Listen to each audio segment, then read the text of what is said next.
Hey guys, welcome to this video. So this nothing much I'd like to say. I'm in the roof right now and you can see behind me the beautiful city of Kolkata in the night, in the dark. So basically my undergraduate degree, that's my Bachelor of Science in Physics, is almost complete. It's like the final exams are still remaining, but otherwise I'm done with my B.Sc, and I learned a lot in these 3 years of undergraduate physics at St. Xavier's College, Autonomous Kolkata. And this is just a kind of this is not really a reflection on my journey. I will do that video. It's a video of that type, but not now. That is after 1 or 2 months when I'll be done with my BSc after the exams and all. Once I get my degree, before I start my MSc, then I'll do such video.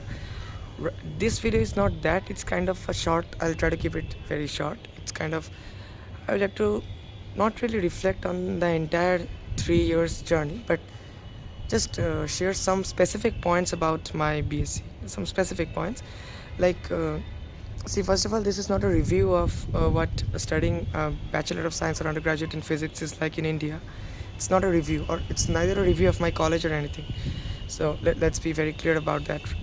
Okay, but it's like one thing I realized, there are a lot of lessons I learned. I mean, not just in physics, but also about people and life in general. Because college is a time when, I mean, it's a lot of transform. It's a transformative period in the life of an individual, mainly because a lot of people, when they go to college, it's the first time they move away from their parents and maybe move to a different city, for some people even to a different country, and they learn to live on their own independently, manage their finances. As well as it's higher education, specialized education, they learn to explore the subject, explore their interests more, hopefully. And yeah, I mean, it's not like high school, and when you're growing up and studying just the basics in a very protected environments with your parents, under the guidance of your parents, supervision of your parents. It's not that. So college is kind of like your first step to becoming yourself in the outer world, and that's why it's a very transformative experience for most individuals. And in my case, I learned a lot actually. But one of the most important things is that as you can see, there is an airplane right there. I think you can make it. I'll let it pass, otherwise you cannot hear me due to the noise.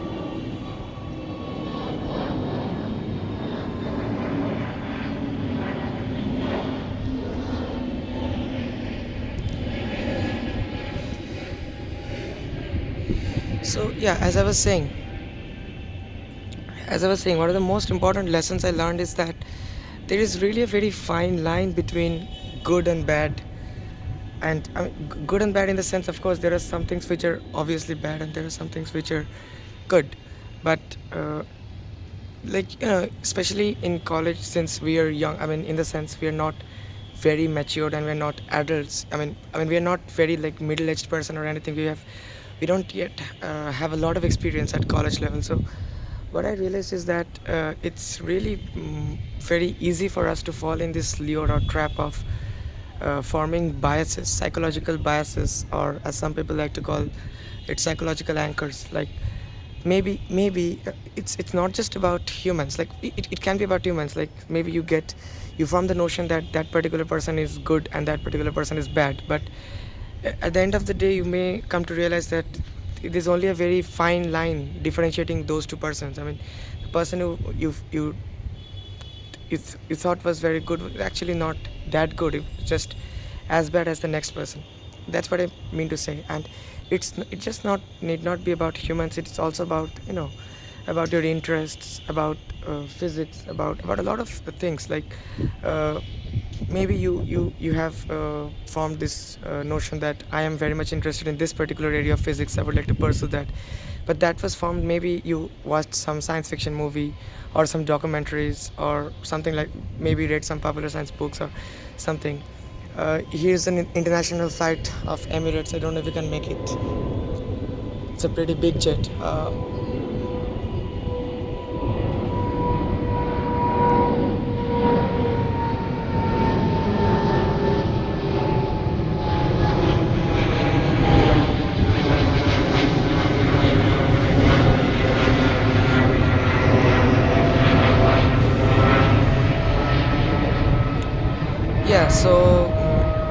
as I was saying,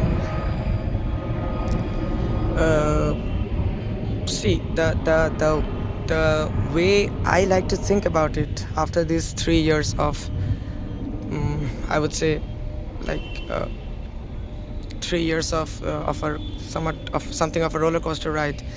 What I would like to say is that it's kind of this college is kind of especially if things turn out okay for you, it will kind of help you to dampen your emotional oscillations, and hopefully in your next steps of your life you will understand that it's a wrong move to get too excited or get too depressed if something good or something bad happens, or to get too much to form any preconceived notions or biases towards a particular individual, or towards a particular subject, or towards a particular, like anything, like any decision in life or whatever. For instance, when I came to college, I was under the impression like I was very much focused on doing theoretical physics, especially quantum mechanics, and even today I am really passionate about quantum mechanics. I really love quantum mechanics. But this college gave me a lot of exposure, in the sense, a lot of seminars, a lot of physicists came to our college to give talks. I interacted with seminar. I also got involved in a lot of online as well as offline projects, research fellowships. And after this I came to realize that quantum mechanics, especially initially as I was interested in the formulations of quantum mechanics, now I came to realize that although it's pretty interesting, but hardcore theoretical physics like quantum mechanics and quantum field theory, especially the theoretical perspectives, and the more outlandish theories like string theory and loop quantum gravity, well, that's a very exciting line of research. That's not really, especially, see, there is not really very much like scope of making progress. I mean, if you want to make some real significant contribution or progress in the field of, for instance, let's say string theory, then you need at least 80 or 90 years, which is, I mean, I won't live that long. 80 or 90 years of well focused research, not 80 years of life. I mean, of course, you cannot start doing string theory from the moment you're born, right? And yeah, at the end of the day, as a science student, as a physics student, as an aspiring physicist, I wanna make some contribution to society, and that's it's really hard to do that if I do just theoretical physics. I never believed I would be saying this, but yeah, it's true that at the end of the day, theoretical physics hardly matters to the common people. Even if I prove some theorem in mathematics or string theory, abstract something, although it might give me personal satisfaction, it will hardly mean anything to society. On the other hand, there is a field called nonlinear dynamics, the physics of complex systems, which is a huge lot of applications, like even in the field of medical science. For instance, cardiac arrhythmia, ventricular fibrillation, this aperiodic beating of the heart. I mean, not just heart diseases, the entire human body, any complex system for that matter, they follow the, you can try to understand or model these complex systems, not just human body. For instance, birds are flying, this flocking in birds, even fluid dynamics, airplanes, and all these practical applications, a lot of practical applications. You can model them using the laws of physics and using physics principles, very basic physics principles, as well as advanced ones, like these fields will also involve some advanced fields like entropy, statistical physics, non-equilibrium, statistical mechanics, and many. This is a field where a lot of research is going on, and there's a lot of scope, lot of funding, because at the end of the day I have to ensure that I can become financially independent. I mean, I don't have endless supply of money that I'll just do theoretical physics and just don't care about the world. So all these realizations came to me because I came to college and because of all these exposures. It would not have, maybe I could have done physics at home, sitting at home with my internet, with the internet, with my laptop, and with a lot of books and stuff. But these things, all these experiences with my friends, some of them real friends and some of them, well, I don't want to use the word, but yeah, to some of them very toxic kind of people. But these kind of experiences, they taught me a lot actually, whether the good way or the hard way, and plus this exposure, these realizations about what to do, what is a very feasible feasible line to pursue in physics. All these things is not possible if you don't go to a good college, and with a lot of exposure. And so yeah, this is probably this is the single most important thing that I learned. If you ask me what's one single thing that you learned from this journey, I would say it's that don't jump to conclusions too soon. Don't form any preconceived notions, whether it's about a human or about a subject, about whatever it is. Like, always maintain, calm, composed behavior, and like I said, don't get too excited or don't get too depressed. If you fail at something, it's not the end of the world. When I came to college, just to share this experience, I don't think I'll extend this video any longer. This is probably the last thing I'll be saying for this video. in my first year, that's in my first semester, I got an area in mathematics. That's, for those of you who don't know, that's kind of a fail. Like, I failed in my mathematics paper. I had mathematics as my general elective, or as my like extra subject in besides physics, and I failed in mathematics in semester 1, although I cleared it with the highest marks in semester 3. But that's another thing. And then in semester 2, I didn't fail, but I scored very poorly in mathematics as well as in physics. And also, I couldn't secure any research internship or any fellowship in my first year. That means in my semesters 1 and 2. And that was a very difficult time for me, because I kind of questioned. See, in my class 12th, at the end of my high school, I have published a book in physics and done this and that, and people around me told me that, okay, you are made for physics. That was also difficult, because initially my decision to pursue undergraduate course in physics, that's not the very common popular choice in India. The more popular choice is engineering or medical, although this is changing, because in today's scenario with AI and all, even those fields are not what they used to be once upon a time. But anyway, so people had very high expectations of me initially, and that was very difficult, because I started questioning whether physics is for me, whether although I have published a book in physics and done some basic popular science writing in physics, but why am I getting arrears in mathematics? Why am I not being able to score good marks in undergraduate physics? Then maybe I'll not be able to survive in masters or PhD. And that was a very difficult time when I started questioning myself. And but in my second year, that means in my semesters 3 and 4, I scored very, very good. My score improved significantly, and I maintained this momentum in my final year as well up till now. I'm not bragging or anything, okay, but and at the end of the day, CGPAs really don't matter, because they do matter, because for admissions to masters, you need to maintain a minimum amount of CGPA.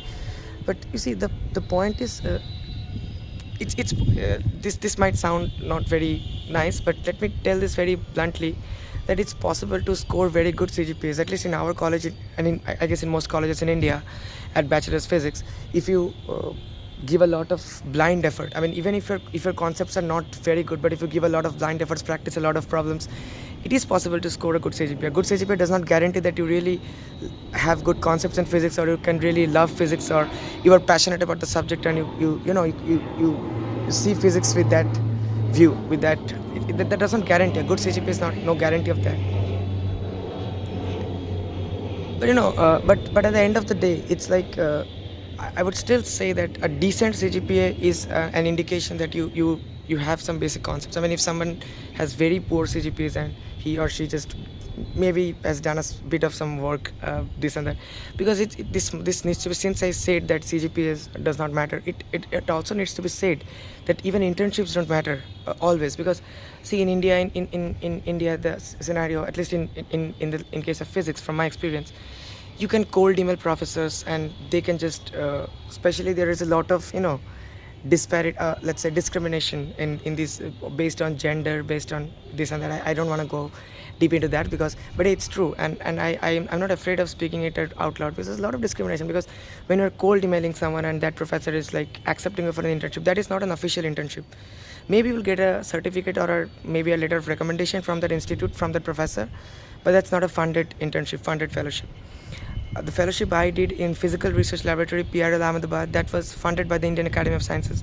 I did not even apply to PRL, and I didn't even know my supervisor before I got selected. I applied to the Summer Research Fellowship program by the Indian Academy of Sciences, and they selected me, and they allotted me to PRL Ahmedabad based on my interest. I chose my interest as theoretical high energy physics, as far as I remember, and it was fully funded. I got it was for 2 months, and I received 25,000 rupees in total. I mean, 12.5 thousand per month. So that is like a funded, that is an official fellowship, and that was in my second year. But yeah, my point is, a lot of students, they just call different professors and go to some institutes and do some project. But it's, see, it might sound good that I've done some project in some IITs or ISEs, but if it's just cold emailing professors and doing a project, even that is not the end of the world. If you have less CGPA, that doesn't mean you are finished. Similarly, if you have a lot of interns, I mean, if you don't have a lot of internships, even that doesn't mean you are finished. Because, see, at the end of the day, if you look at the project report, then you can understand whether it's really some like significant work or not. Like in my experience, a lot of people, even in my college, there is so much into astrophysics and all. Some fields in physics, some particular projects, they are not really very difficult. I mean, it's in the sense there are a lot of data available about astrophysics, about this, this. And if you just do some data plotting of data and some data analysis kind of thing, I'm not saying that's not important or that's very easy, but that's not really physics. I mean, you're not really trying to that's kind of a shortcut to success.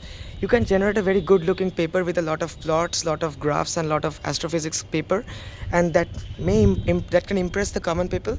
I've done an internship in IIT or something about astrophysics, and this is my project report. But that's a kind of shortcut in the sense, because you're not really trying to understand some new physics. Someone who's maybe doing a project in theoretical physics, trying to understand new physics phenomenology, maybe understand something like baryon asymmetry or neutrino oscillations, some fundamental problem in beyond standard model physics from a theoretical physics perspective, exploring mathematical frameworks and this and that. That is like, of course, this is not an easy way to success, because it takes a lot of time even to get acquainted with the mathematics required to make some progress. These are PhD level topics, or even postdoctorate level topics, but this is like you're doing actual physics. So even if you have a single good project, and if someone have a lot of internships, it doesn't really matter, because in India, even like, see, the thing is, CGPA's internships, none of them are the final word. The final word is, both are important to our level. I mean, if you have very poor CGPA, or if you don't have a single internship or research experience, that is of course a point against you, that will be counted against you. But it's not like if you have a lot of internships, or if you have a very high CGPA, then then that guarantees that you are going to be a great physicist. It's nothing like that. And if you don't have that, means you are a failure. It's nothing like that. See, I just have a single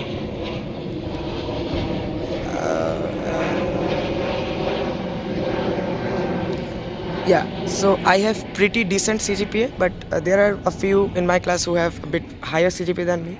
That doesn't mean I'm finished. As for internship, there are a few in my class who have done like maybe 2 projects in their B.Sc, but I did only 1 project. And if you count my B.Sc dissertation, then it would be 2 projects. But one of them was on the path integral formulation of quantum mechanics. That was my bachelor's thesis, my dissertation project, and that's a pretty advanced topic in the sense it's a very like mathematically advanced topic, and quantum mechanics is itself a pretty counterintuitive subject. That need not be said. I mean, all of you know that. And we just learned quantum mechanics in our bachelor's, the canonical formulation, the Schrodinger picture, and all this, eigenvalue, eigenvector, this vector space, and all this stuff, linear algebra, the usual canonical formulation of quantum mechanics. We learned that, and it's in itself counterintuitive, because in quantum mechanics all you can do is calculate the possibilities and the probability of each possibility. It's not like what we have been doing in classical physics or usual physics. Now, so that we have, so it takes time to get acquainted to quantum physics, the quantum physics that is taught in our curriculum. After that, in for our dissertation, I explored path integrals, which is an alternative formulation of quantum mechanics by Feynman, which is based on the Lagrangian. That is the action. If you have learned Lagrangian and Hamiltonian in classical mechanics, you'll be able to understand the basic difference between, and what I mean by the action. Action is the time integral of the, the time integral of the Lagrange. The Lagrangian is the difference between the kinetic and potential energy.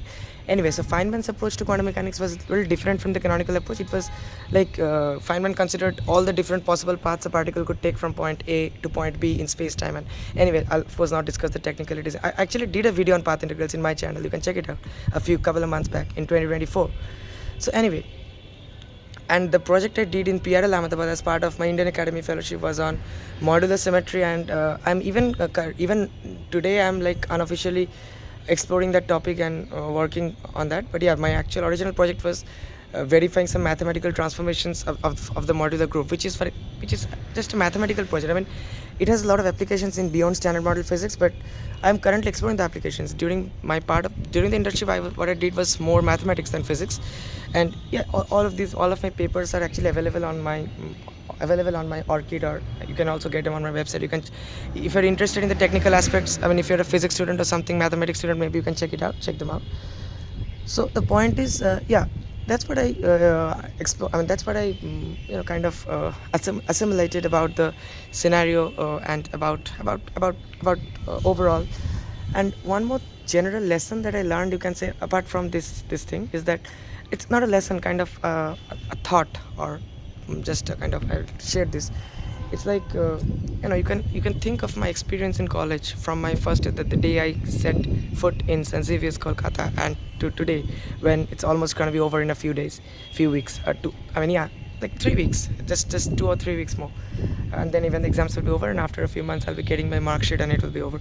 So it's that it's kind of like a damped harmonic oscillator. The oscillator is, see, oscillation, simple harmonic oscillation we read even in high school level physics using Newton's laws, but it's one of the most important systems that will help you understand the philosophy of physics, because if you can understand this simple harmonic oscillation using different methods, like using Newton's laws you already do in high school, I guess. Then you can study the same system using the Lagrangian and the Hamiltonian. Then you can study this quantum harmonic oscillator. You can study the oscillator using quantum mechanics, and then you can do it using statistical mechanics. You can even study the oscillator on the phase space and everything using statistical physics. And yeah, if you do that, you'll get a very clear picture of. That's why I say oscillator is a very important concept in physics. You'll get a very clear idea about the philosophy of the different important branches in fundamental physics. The more recent ones, like chaos theory, nonlinear dynamics, those come later. I mean, first you have to build a very strong foundation, and that is classical physics, quantum physics, relativity, and all, and this statistical physics. That's the foundation. And yeah, of course, if you want to consider, then maybe electronics and thermodynamics. But yeah, mainly these parts. Electromagnetic theory. I mean, that's not just electrostatics and magnetostatics that you learn in high school. Electromagnetic theory is extremely important, and electromagnetic theory is like the wave equation, electromagnetic waves, understanding all those stuff from a theoretical perspective, polarization, all those stuff. So electromagnetic theory, classical physics. Electromagnetic theory is actually a part of classical physics, but yeah, in general, classical dynamics. I mean, Lagrangian, Hamiltonian, all Newtonian physics, and all those things. Quantum mechanics and relativity, special relativity. At least special. General relativity is usually not taught in undergraduate level. So at least special relativity and quantum mechanics and statistical mechanics, at least at a basic level. These are the very important foundations you must have if you want to build a career in physics, whatever be the field of physics, especially in fundamental physics. And why I mentioned oscillation, it's because, give me a second.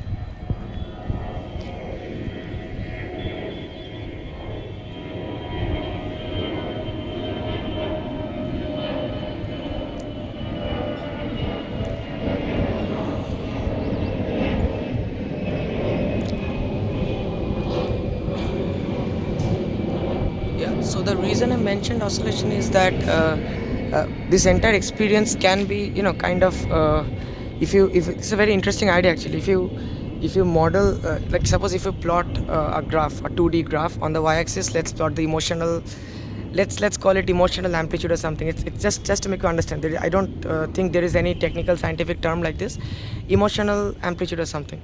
Like it's if it's a positive y, I mean if it's above the x-axis, then it's a positive emotion, like maybe excitement, happiness, triumph, something like that. And if it's below the x-axis, below the horizontal axis, if it's negative y, then it's something like a negative emotion, like maybe something like jealousy, hatred, anger, a sense of disappointment, failure, depression, something like that. And if we just, and the x-axis is, let's say, time. So let's start at the time when I started my college life, and right now let's say the end of the x-axis, let's say it's the current time when I finish.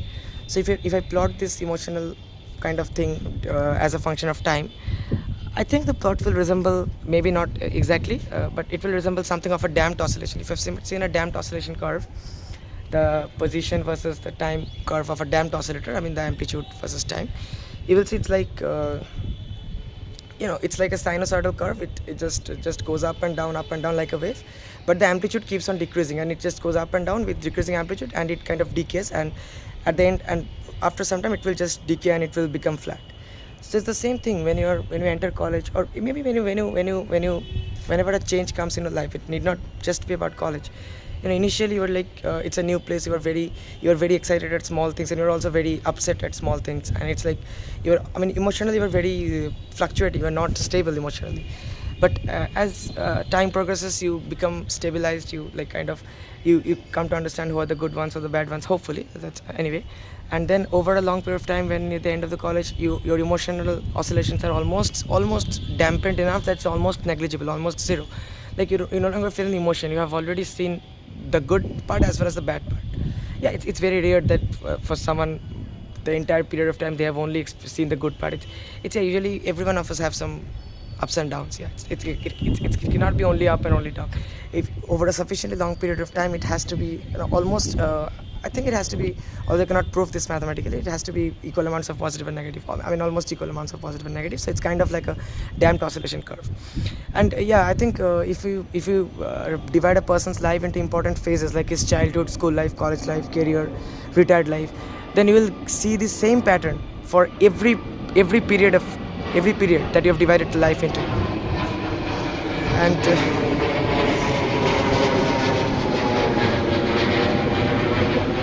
yeah, so I think you will see the same pattern, but with the overall amplitude decreasing over time. What I mean to say is that when it's childhood, the starting the initial amplitude was very high. When it's school life, even the initial amplitude was a bit less. So it's the same pattern repeating over and over again, and the overall pattern over the entire life, even that is kind of like a damped oscillation. It's very high amplitude and then it's kind of dampening. It's a very interesting way to think of this, and because if you think about it, there are patterns everywhere around you. There are patterns, and like, see, this entire Earth, this civilization, it's like a very interconnected system with and since it's an interconnected system, like if you have watched the movie The Lion King, there was this dialogue about a circle of life, and then whether it's a circle of life or it's a line of life. So I think it's a circle of life, because we are, at the end of the day, I'm not really independent. What happens in the society, what happens in politics, what happens in economy, in the world economy, will affect me, because I'm not, although maybe I would like to be, but technically I'm not. I mean, technically I'm a part of society, I'm a part of humanity, and I cannot live completely detached. I mean, then I have to die, so that's something else. So yeah, it's like a circle. Whatever, I mean, we are all interconnected, and what I do affects my surroundings, even if in small ways. And yeah, that's the idea. It's not really, we are not really parallel lines, line of life. That's not the thing. And from the perspective of physics or the complex system perspective, yeah, it's like not a single person is controlling anything. It's like it's kind of like a interconnected effect, and patterns are bound to emerge, because when the system is very complex, then it's not entirely random. Of course, it looks like it's pretty complicated and random, but there bound to be some, patterns, something that can be studied using mathematics, using modeling and all. If you look at the system over a long period of time, like that's what chaos theory, nonlinear dynamics is all about. You're bound to see some patterns. So yeah, that's pretty interesting. So yeah, I kind of ranted a lot, and you know seen a lot of again, like most of the other videos, this video didn't have any like good coherence of flow, but yeah. And yeah, I'm not sure what to name the video. I mean, how to decide the title of the video, because I didn't speak about anything but specific. But yeah, again, I think I just felt like sharing, and I think uh, I shared some important points. And to all my classmates, if any of you are watching, it was really good spending these 3 years with you. Learned a lot from each one of you. Whether you are my friend or you are one of those people who, whatever, let's not make things bitter at the last moment. I mean, let's just focus. At the end of the day, especially to a few of you, I would like to say, if you're watching, yeah, you will know too. I mean, of course, I will not mention names in a YouTube video. That would be highly unprofessional. That would be highly unethical. Because at the end of the day, there has to be some difference between you and me, right? So yeah, I mean, thank you for all you have done, for your whatever, because see, this has actually taught me a lot of lessons which will be important in my next level. And at the end of the day, I am standing here, I'm breathing in this fresh night here, and I'm alive. I am i'm all set for the future. So, and I hope you are too. I don't really want to compete with any of you, because in science, it's like I said time and again, in science it's collaboration over competition. A competitive mindset is really not very helpful if you want to pursue scientific research. Today, the problems we are facing, be it a theoretical riddle or an experimental challenge, they're very like so multifaceted problems that scientists are trying to solve. Usually, most of the scientific problems, we have to collaborate between a lot of scientists. Alone you cannot do science. It's not possible. So I really don't want to compete with any of you or anything. I don't I wish the best for all of you. But yeah, still, thank you for all you have done, for the real few good friends. Yeah, thank you so much, and we'll be in touch for the entire life, even after college. And to the other ones, thank you as well, because like I said, I learned a lot from you, and these 3 years were very eventful. I like, if you ask me to describe these 3 years in a single word, I won't say happy or sad, or maybe eventful would be a very good choice of word, maybe the best choice of word that comes to my mind right now. And yeah, I'm really interested in the future, but yeah, I'm really sad because I'll really be missing the college, especially the professors, because one thing needs to be said is that at least for the physics department in St. Xavier's Kolkata, the professors, the faculty, they're very very supportive. And I don't, like, I really mean this, because I mean, of course you have to reach out to them outside class, but if you reach out to them outside class, and most of the professors, they're very supportive, they're very approachable, and they're like like I got that kind of guidance, that kind of support, and that's the reason my passion in physics is still alive after 3 years of conventional education. Maybe the system is not the best, maybe the syllabus is not the best, the syllabus is a bit outdated. After all, it's India, so, and maybe, I mean, you can understand, maybe there could be parts of the syllabus that could be, maybe modified and all. I'm not an expert, I'm a student myself, but just what I feel like. But the professors are really top notch. I'm really glad I came here, because at the undergraduate level you need personalized attention. At PhD, maybe you need attention from your supervisor, of course, but maybe not that kind of personalized attention, because you have already have some experience of your own by the time you are pursuing a PhD. But at the B.Sc level, you really need some special attention, and I got that from my professors. All of us get that, especially if you're willing to reach out. I mean, that's the best thing. So I'm really happy and satisfied, and very much, grateful to all the professors of my college. And as for the student community, well, like I already said, there are a few really good friends, but I cannot say that all the students are very good. The student community is very supportive. No, there are a lot of toxic elements in there as well. But yeah, overall these 3 years, like I said, taught me a lot, and let's see what happens in the future. And thank you guys for following me on my journey. My YouTube channel, if I just reflect back on my YouTube channel before it's already 30 minutes long.